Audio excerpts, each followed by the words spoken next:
Greetings, Mindcrafters, and welcome to another exciting Minecraft discussion on this day. It's just gorgeous. The air's a little polluted right now because we've got the remnants of the forest fire thing going on. But I tell you that the toxic air makes for a gorgeous sunset, and I don't mean to make light of it. That just was the moon, and the moon and also the sun were actually beautiful. And of course, the folks up in Canada are really suffering way more than we are, for sure. But anyway, it's a little overcasty, weird, twilight zoney today, and it's very hot and it's very beautiful. So my name is Kimberly Quinn, and I'm here today to have a talk with you about guilt and how to deal with it. I think guilt is something a lot of people very passively hang on to due to what their brain's patterns are, like just kind of used to it. So interestingly, who said this years ago? I think it was Dr. Phil. Like, we don't, and he's right. We don't do anything unless there's payoff in it. And so sometimes people think that's only positive, like a paycheck or just the good feels, from a partner, or friend, or parent, or child, or golden retriever. He's right on my feet right now. Giovanni's sitting on my feet. It's gotta be hot for him there, but anyway. So that's payoff, but we also, believe it or not, self-punishment is way up there it could almost win a popularity, like an emotional popularity contest, because people, it's not that they like to, people often become very comfortable with not treating themselves well. And of course, this stems from, lots of messages and not being treated well, along the way. Obviously, and the thing is, if we don't kind of address that autopilot thing kicks in, and we keep seeking it out. There are other ways. I'm going to stay focused. A little bit of an oxymoron with me, right? Stay with my fast mind, right? On guilt, because we can punish ourselves for other reasons. But today, I want to talk about guilt. And so, guilt has a job in life, right? Guilt, and also a message. Let's start with a message. Guilt says, I made a mistake. I made a mistake. We're human and we do that, right? And so the job of that is to, the idea is to prevent us from hurting people, verbally or physically or any kind of way, right? From, starting vicious rumors at school or work or wherever, or, just doing bad stuff, right? And because the high majority of the population has a conscience. Not everybody, because certainly the antisocial personalities are out there and don't care when they hurt people, but the majority of us do. And so it works, to kind of deter us from that, because it feels awful, right? But like I just said, that awful feeling can be something that also people become comfortable with. It's kind of like a comfortable discomfort, if that makes any sense. Comfortable discomfort, because you kind of know it's not good, but you're used to it. And so, oh good, G didn't knock the camera over. Good job, G.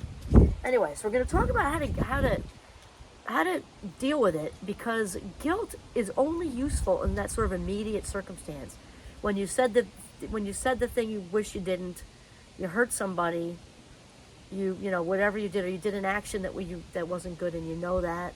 And now right? But then when you're still feeling guilty about it, I'm not going to do a time frame thing, because obviously there's a whole spectrum of things we can do. There's like, somebody told a lie about you in third grade, or you're the one who told a lie about somebody else in third grade, all the way to like the big stuff, right? So we can't do the time frame thing.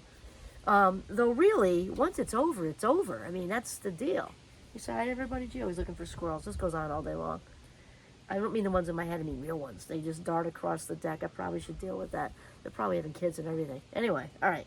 So when we go past that initial message of I'd made a mistake, that's where guilt ceases to be healthy, to hang on to it. Once we get it, it just isn't healthy anymore. So when we hang on to it, this is a way to use our very precious, valuable life minutes in a way that has us consumed, for lack of a better word, over something that happened a long time ago and is over, and we also have no control over it. Okay, so it is an autopilot thing. So I did make some notes. So we have no control over, and as we talk about frequently, control's an illusion anyway. But certainly something that's water under the bridge. Oh, what a nice hawk. Wow, it's huge. Whoa. That could almost be a commercial break if it were behind me and you could see it. It's got a wingspan of like, it's huge. It's probably taller than me if it were down here. Anyway, so we have no control of the situation. So people are making a choice, and people don't realize that it's a choice sometimes because it's passive. Like there's we walk around making decisions or choices all day long. And hopefully most of them are active because that's when it works out the best for us. We actively choose what to eat. We actively choose who to talk to. We actively choose who to listen to. We actively are engaged in our lives that way. And we also make passive decisions, and that's when we're on autopilot, which is the biggest thief of life minutes there could possibly be. And we passively make the choice to feel guilty, which means not really aware of it. And so that's important information to have, because once you start catching yourself, you'll be saving valuable life minutes rather than letting them just go down the drain. By allowing yourself to be consumed with things that happened 2 weeks ago, 2 years ago, 10 years ago, 2 weeks, 10 years, months, whatever, it's all over with. So rather than doing that, right, you can make a plan, because it happens to me too, can make a plan. There's some options here to try to fix or correct whatever it is, and that can work in certain situations where it doesn't cause more harm to the other person. Because remember, there's a whole spectrum of wrongdoing and wrong saying. So it depends where that is on here. And I believe in the 12-step program. I'm a big fan. I love their one-liners, but I also like the steps. I could not rattle them off, but there is one that's about making amends when you're in recovery from addiction. And that has a clause to it, like we're talking about now, which to make up for something is great as long as it doesn't hurt the other person, because making amends can also be super selfish because of guilt. If it's guilt-driven, I want to make this up to you so I can feel better. That's not what amends are for, right? It's great if you feel better, but it's about making good to the other person. So there are some cases where that may not be a good thing if it causes more damage. So fix it if you can, correct it if you can. And we can also make a conscious decision, an active decision, to not do said behavior anymore to the best of our ability, or whatever you verbally said, not to do that anymore to the best of your ability. So residing in guilt expands the statement of, I made a mistake. That's the main message, right? It expands that from I made a mistake to I am choosing to use my life minutes, my valuable life minutes, which we know are limited, in a way that has me immobilized over something that happened weeks, months, years, fill in the blank ago, and is completely over, and of which I have no control. Okay? So this is where we bring in the part about that the awareness, spiritually speaking, not talking about religion. You can turn it into that, because if that works for you in any of my videos, if you're Jewish or Christian or Muslim, or you practice something else, and it just roll it right in. The religions are basically saying the same thing anyway. But I'm not talking about organized religion. I'm talking about spiritual. I'm talking about the spirit that resides within us all, that is connected. And so the awareness of this divine connection, you can call it universe, source with a capital S, or higher power, or whatever, it's super important to be tuned in with that anyway, because that's really the only way we can evolve, as spiritual beings, because we are spiritual beings having a human experience. I mean, we know that for sure. And I'm feeling a wave of Wayne Dyer right now. I should do a shout out somewhere, because I listen to him all the time. It's not necessarily calculated. Sometimes I kind of plan things, but not that much, to be truthful with you. Wayne Dyer, I love him. One of the greatest spiritual thinkers ever. He also is friends with our dear friend. He's right in our friendship circle with Oprah. She's one of my besties. She's just not aware. She would say the same thing. So a strong inner life, meaning spirituality, when we kind of arrive in that place of realizing that connection and that divineness within us, I mean, it's really cool if you think about it, because that's the same like electricity. Think of it like that. It's that, because we are walking balls of energy, we're walking balls of neuron. That's a fact. That's not even disputable. So we are, the fact that we're connected to this energy that created worlds is kind of surreal when you really stop to think about it. But when we think about the thing, whatever said thing we said, did that make sense? I guess so. Or said thing we did, that it happened for a reason. There are no accidents. And people along the spiritual track forget that there are no accidents. Whatever you did, whatever you said, had a lesson wrapped up in it. Kind of like a spiritual fortune cookie, sort of, okay? And so rather than send these our valuable, most precious life minutes down the drain or down the rabbit hole, it's important to look for that lesson. Okay, I really frigged up, right? I really, really blew it. I said something, I hurt somebody I really care about. Or maybe you did something totally intentional because you're human. You were angry. Or maybe you were under the influence of something. That happens. And rather than, allowing more life minutes that already went the first time to go down the rabbit hole, look for the bless and the mess, which can be a super tough sell if you're overwhelmed with it. Because really, like the looking for the lesson thing, the spiritual and emotional fortune cookie, I feel like it's spiritual more. Anyway, spiritual fortune cookie. This is largely what our experience on this earth is about, right? It's growing, learning how to love ourselves and each other better. And so the quizzes keep coming, and they look different for everybody. It's kind of like group homeschool, like we all get different lessons. We're not all on the same plan. We're not all at the same pace. It's different. But those quizzes are going to keep appearing. So if the guilt beatings is your thing, you can do that too. You can either look for the spiritual fortune cookie and the lesson wrapped up in it, or you can continue to beat yourself with a spiked guilt club and continue to cause injury to yourself, which is self-abandonment, which is the shame underlying the guilt, right? So guilt is the I made a mistake. Shame is I am the mistake. And there is nothing more toxic than shame to feel as a human being. Spiritual being, human experience, right? Shame is like the spiritual and emotional equivalent of drinking turpentine for breakfast rather than orange juice. And guilt and shame often go together, especially if you're hanging on to guilt for an extended period of time. That's because shame is anchoring it down. That's what's wrong with me.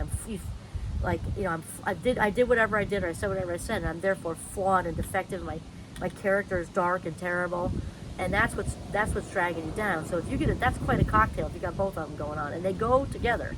They often go together. They don't have to go together. So you got to inner work with that. So I'm thinking back to the guilt thing. I made a mistake. A really good example, I'm pretty sure Wayne Dyer used one too, is parenting. My husband and I have 5 amazing young adults. I hope the camera doesn't blow over. So obviously, even though I would have to say, and they do too, which is lovely now that they're older, that we did a good job with them. Does that mean we were perfect? Absolutely not. Does it mean we made our share of mistakes? Absolutely, it does. Kind of like a 2-year-old. When you're hungry, sick, angry, or tired, you say stuff. And as parents, obviously, you try to have a handle on that as much as possible. And still, you just walked in from work and a teenager had their heart broken in high school with and you didn't mean to or you did a double shift. You've been on your feet for 15 hours. You're trying your best to listen, and maybe you don't say the right thing right off, or they think you're not listening or right off, or you just plain snap because you're human. It's super important to kind of realize after the guilt of that, to have a talk with yourself. And in general, this is, I'm thinking, Good Enough Mother. Okay, that was the 50s. Donald Winnicott. The Good Enough Mother, which now we would say the Good Enough Parent, right? That a child ends up, happy, well-adjusted, and successful, defined in like a really well-rounded way. When they had the Good Enough Mother, again, 50s version. Good Enough Parent, which means good enough, high majority of the time. You attended to their needs. You said the right thing. You did stuff with them. You ate dinner as a family. That means the majority of the time, there's room in there to mess up. There's room in there to be overtired and cranky. And so to come to a place with yourself that you look for the lesson in it. I should have sat down first. And if it's a teenager, it's a different conversation, because you can explain to them, honey, I know you're hurting right now, or I know you're so super excited to tell me something great happened today. Mom or dad, or I will just, an adult timeout, 5 minutes. Let me just take off my jacket, go in your room, and you'll be like a different person. So you're going to make a decision to do that, next time. Or if it's a toddler, it's a different thing. And but just to give yourself some slack is is sort of the point. And when you do this, Wayne talks about it too, that these incidences will happen less and less. I'm talking about hanging on to the guilt. We're gonna have cranky moments. We're gonna have moments when, you know, we have the flu when we're trying to hold it together, especially if you're a single parent. It's anybody who's been a parent knows it's the most wonderful and challenging job in the world. It's the rewards have rewards have rewards and beyond. And it's got moments of being challenging, and that's supposed to be that way, right? That's how everybody grows. It's sort of, you know, and if you're doing it by yourself, then you really need to be able to give yourself some extra slack, because that means there's no net and no rest for you really as much. And you're going to have to work hard to carve that in. So basically that's it. We're talking about wrapping around yourself with compassion, letting stuff go, versus beating yourself with a spiked guilt club, and remembering that this is a psychological thing. That some people, remember the Dr. Phil thing. We don't do anything, let's just pay off in it. If you're that's your pattern of continuing to hang on to guilt for extended periods of time. You've got your neurons are neurons that wire together, fire together, right? They group up, and so that's what's going on with your neurons. So you got to really start catching yourself and realize that whatever it is done. It's over. There's no point in hanging on to that emotion for one more second. And to do as we discussed, the amends thing if you can, and just let it go. And you know, the best definition of forgiveness that I know came from Claudia Black, an ACOA pioneer, adult children alcoholics, back in the 80s. I saw her at St. Mike's way back when. Because people think that forgiveness is to forget, right? And if you're being plagued by whatever you did that was so horrible, then you know that the brain doesn't work like that. It's not like you just hit the delete button and there it goes. Thank you. Anybody who's experienced trauma or fallen into this, you know, this situation of feeling guilty over something you just wished you could do anything to turn the clocks back, which you can't do, right? Is to really realize that forgiveness has absolutely nothing to do with forgetting. Claudia Black said that. Forgiveness has absolutely nothing to do with forgetting. It has everything to do with remembering and choosing to move forward. It has everything to do with remembering and choosing forward. Whatever it is over. Forgive yourself so you can be emotionally available and spiritually available for you, to keep yourself filled up, and for everybody else in your life. That's how to deal with guilt. This is Kimberly Quinn signing off from my back deck in northern Vermont. Have a mindful day.